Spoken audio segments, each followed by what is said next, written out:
अकोल्यातील डाबकी रोड विस्तारीकरणाच्या रखडलेल्या कामाचा आढावा घेण्यासाठी महानगरपालिकेत विशेष बैठक पार पडली। कामातील विलंबाबाबत स्थायी समिती सभापती विजय अग्रवाल यांनी संबंधित अधिकाऱ्यांना जाब विचारत काम तातडीने पूर्ण करण्याचे निर्देश दिले।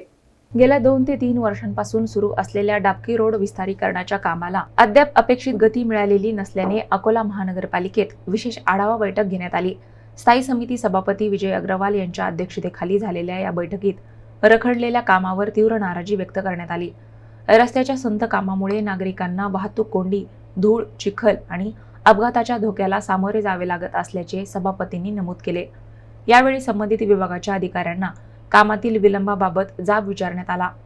हलगर्जीपणा किंवा गैरप्रकार आढळल्यास संबंधितांवर कठोर कारवाई करण्याचा इशाराही देण्यात आला। तसेच डाबकी रोडचे विस्तारीकरण निश्चित कालमर्यादेत आणि दर्जेदार पद्धतीने पूर्ण करण्याच्या सूचना संबंधित यंत्रणेला देण्यात आल्या। या बैठकीस महापौर शारदा खेळकर, उपमहापौर अमोल गोगे, गटनेते पवन महाल्ले, विविध विभागांचे अधिकारी आणि नगरसेवक उपस्थित होते।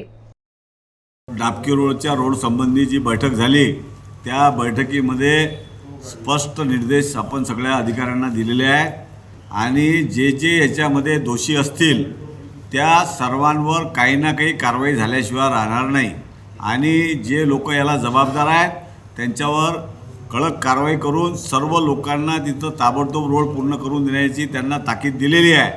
कोण्याही लोकांनी त्यांना सहकार्य केलं पाहिजे आणि कोणा लोकांना जर यांनी तकलीफ दिली तर त्याचे परिणाम त्यांना भोगावे लागतील।